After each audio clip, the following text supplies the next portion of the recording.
दोस्तों, हमारा देश भारत एक महान देश है। सोने की चिड़िया हमारे देश को कहा जाता है। पूरे विश्व में हमारे देश की गौरव गाथा गाई जाती है। दोस्तों, हमारे इस देश भारत में अनेक समुदाय के लोग रहते हैं। हिंदू, मुस्लिम, सिख, ईसाई।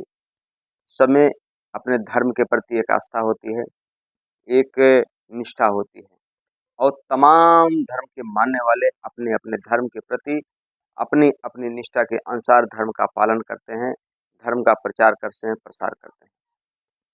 जब इंसान अपनी निजी जिंदगी से थक हार कर बैठ जाता है, तब वह ईश्वर की शरण लेता है, ईश्वर की कामना करता है। अगर किसी भी इंसान के निजी जिंदगी में कोई भी दुख जैसे ही प्रवेश करता है, तब वह ईश्वर का स्मरण करना शुरू कर देता है। दोस्तों, कहा जाता है कि दुख में सिमरन सब करे, सुख में करे न कोई। कोई भी इंसान हो, जब उसकी जिंदगी में जैसे ही दुख इंटर करना होता है, करता है, वह ईश्वर के प्रति उसकी आस्था बढ़ जाती है। तब उसको ज्ञात होता है कि इस धरती पर अगर हम हैं तो निश्चित तौर पर ईश्वर है। दोस्तों, आज की जो सच्ची घटना मैं आपको सुनाने जा रहा हूँ, इस घटना को सुनने के बाद आपके रोंगटे खड़े हो जाएंगे, क्योंकि जिस ईश्वर के दरबार में हम अपनी आस्था लेकर जाते हैं, अपनी अर्जी लेकर जाते हैं, उस ईश्वर के दरबार में हमारे प्रति, हमारी महिलाओं के प्रति, हमारी बहन बेटियों के प्रति ऐसा घिनौना अपराध हो जाता है कि ईश्वर से एक बार कुछ पल के लिए विश्वास उठ जाता है कि हे ईश्वर, तू कहाँ है? तेरे ही दरबार में ऐसी ऐसी घटनाएं हो जा रही हैं, बहन बेटियों की आबरू लूटी जा रही है। नमस्कार, प्रणाम। मैं मोनू भारद्वाज अपने हृदय तल की गहराइयों से आपका हार्दिक स्वागत, अभिनंदन, वंदन करता हूँ। दोस्तों, हमारी कहानी में आप बने रहें। अगर हमारी कहानी आपको अच्छी लगे तो आप शेयर करिए, कमेंट करिए और हमारे चैनल को सब्सक्राइब करिए। दोस्तों, आज की जो सच्ची घटना है, एक घटना है नवी मुंबई का एक इलाका पड़ता है। इस इलाके का एक पुलिस स्टेशन है यंसिया। यंसिया पुलिस स्टेशन के अंतर्गत एक गांव पड़ता है बेलापुर। दोस्तों, बेलापुर की रहने वाली एक महिला होती है जिसकी उम्र 30 साल होती है। उसका एक बच्चा होता है और पति होता है। एक बच्चे और पति के साथ वह महिला अपनी ज़िंदगी को गुजार रही होती है और उसकी ज़िंदगी बहुत ही सुखमय से गुजर रही होती है। दोस्तों, ये सिलसिला काफ़ी सुखमय रहता है, धीरे धीरे चलता रहता है, लेकिन तभी पति को शराब की लत लग जाती है। कहा जाता है जिस परिवार को आपको तोड़ना हो, उसके मुखिया को आप कुछ मत करिए, सिर्फ शराब और नशे की लत लगा दीजिए।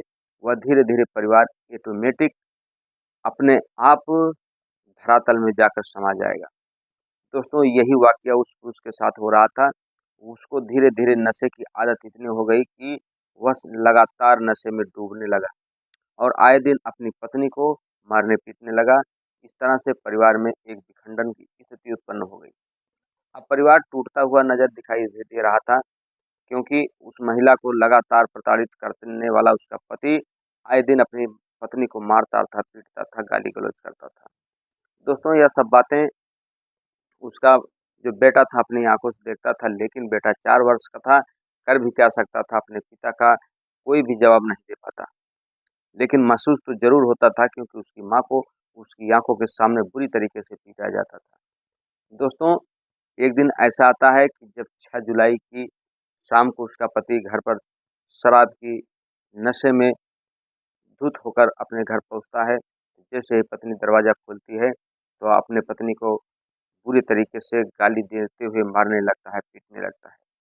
पत्नी रोते बिलखते पूरी रात बिताती है और अगली सुबह जो कि अपने बच्चों को छोड़कर चली जाती है। दोस्तों, जब अपने बच्चे को छोड़कर चली जाती है तो उसके बाद शाम को फिर जब उसका पति आता है नौकरी से करके, मजदूरी करके, काम करके, तो जब देखता है कुछ की पत्नी घर पर नहीं है तो बच्चे से पूछता है, तो बेटा रो रो के बताता है, मम्मी तो सुबह से ही चली गई हैं, अभी तक आई नहीं। दोस्तों, उसके बाद वह पहले अपने ससुर के यहाँ फ़ोन करता है, अपने ससुराल में, कि वह गई है कि नहीं हमारी पत्नी। तो उसके ससुर बताते हैं नहीं, वह तो नहीं आई। उसके बाद अपने नात रिश्तेदारों के यहाँ काफ़ी फ़ोन करके पूछा जाता है, लेकिन कोई भी नात रिश्तेदार के यहाँ जब वह पत्नी गई होती तो निश्चित तौर पर उसको बताया जाता है। दोस्तों, उसके बाद उसका जो पिता था, लड़की का पिता था, 7 जुलाई को थाने जाता है और यंसिया पुलिस स्टेशन में जाकर गुमशुदगी की रिपोर्ट दर्ज कराता है। जब गुमशुदगी की रिपोर्ट दर्ज हो जाती है तो पुलिस प्रशासन के जो अधिकारी होते हैं इस चीज़ को काफ़ी गंभीरता से लेते हैं और खोजबीन जारी कर देते हैं।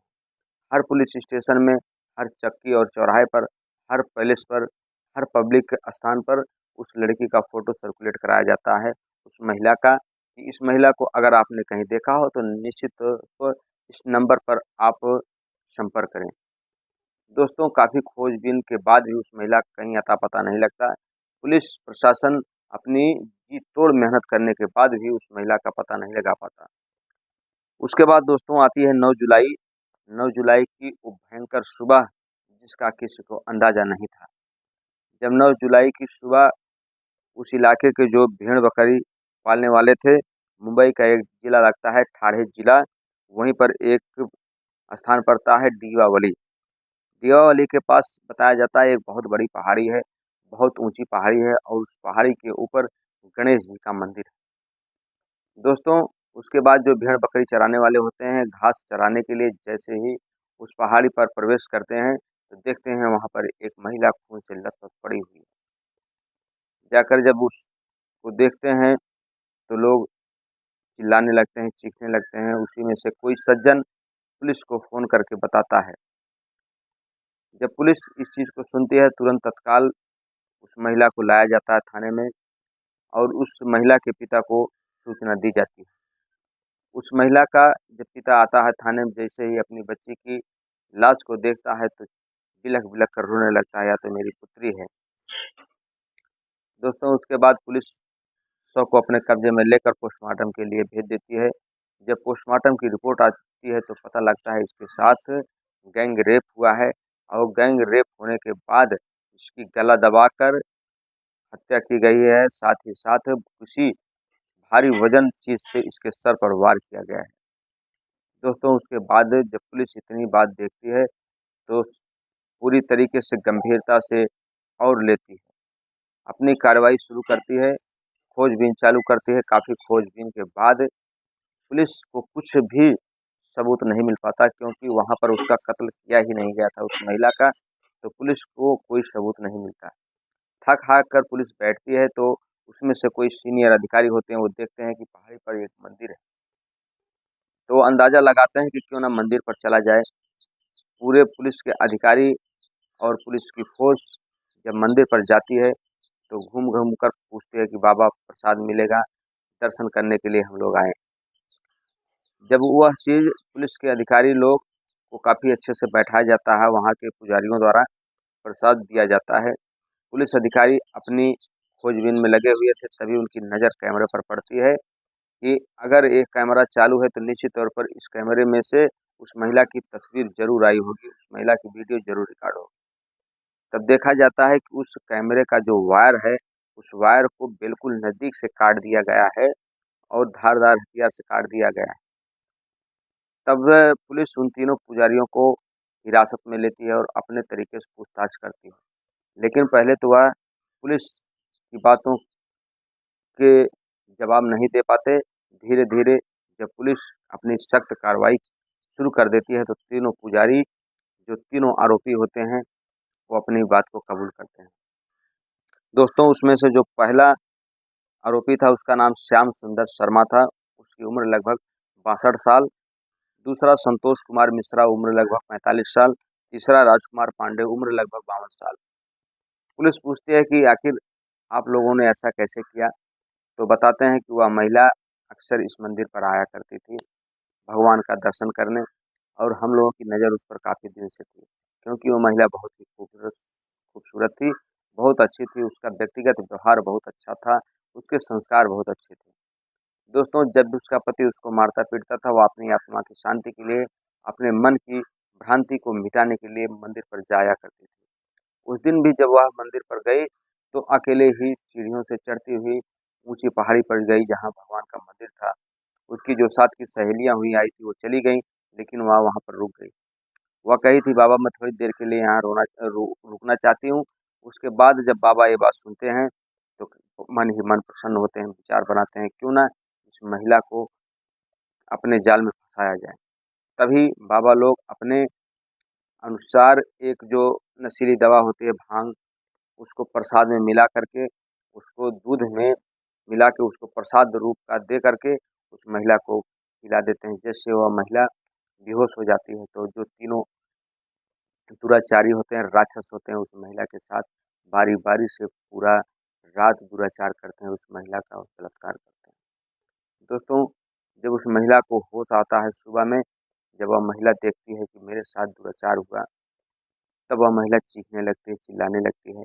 जैसे वो तीनों पुजारी उस महिला की चीख को सुनते हैं तो उसको पकड़ लेते हैं, उससे कहते हैं कि अगर तुम गई नीचे और जैसे अगर किसी को बताई तो तुम्हें जान से मार देंगे।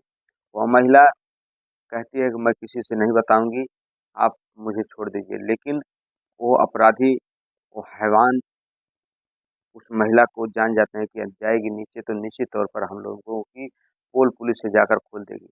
तभी उसमें से एक बाबा एक जो पत्थर होता है उस पत्थर से उसके सिर पर वार कर देता है, और जब वो वार कर देता है तो उसकी गला दबाकर हत्या कर देता है। उसके बाद दोस्तों तीनों हरामजादे उस महिला को उठाकर उसी ऊंची पहाड़ी से नीचे फेंक देते हैं। सोचते हैं जब ये इतनी नीचे से जाएगी, इतनी ऊंचे से नीचे जाएगी तो कोई ना कोई जानवर, कोई ना कोई पशु इसको अपनी भूख का शिकार बनाएगा, अपने भोजन का शिकार बनाएगा। दोस्तों, इन तीनों आरोपियों के खिलाफ जितनी भी निंदा की जाए, इस घटना की जितनी भी निंदा की जाए उतनी ही कम है, क्योंकि हम सब ईश्वर के बंदे हैं, ईश्वर के प्रति आस्था रखते हैं और अपने सुख दुख ईश्वर के दरबार में जाकर सुनाते हैं। अगर हमारे बहन बेटियों के साथ ऐसा कुकृत होता रहा तो बताइए मंदिर में, मस्जिद में, गुरुद्वारे पर कौन जाएगा। दोस्तों, हमारी कहानी कहने का उद्देश्य आपके दिल को दुखाना नहीं बल्कि आपको सतर्क करना है। जो भी बहन, जो भी बेटी, जो भी हमारी इस जो भी महिला हमारी इस कहानी को सुन रही हैं, वह अपने आप में निष्कुछ सतर्क रहें, सावधान रहें कि किसी भी हालत में, चाहे घर में, परिवार में कितना भी झगड़ा लड़ाई हो जाए, कहीं भी स्थान पर अपने आप को अकेले ना जाने दें, खास करके मंदिर, मस्जिद, पुलिस वालों के पास। क्योंकि आए दिन ऐसी खबरें आती रहती हैं न्यूज़पेपर के माध्यम से, आप सुनते हैं, देखते भी हैं। कब कोई कब हैवान बन जाए इसकी कोई गारंटी नहीं, इसकी कोई सीमा नहीं। क्योंकि महिला एक ऐसी चीज़ होती है, उसकी खूबसूरती देखने के बाद ईमान लोगों का डोल ही जाता है, एक चाणक्य महाराज ने कहा था। दोस्तों, आप सतर्क रहें, सावधान रहें, बने रहें हमारे अगले वीडियो में। तब तक के लिए नमस्कार, प्रणाम, हर हर महादेव।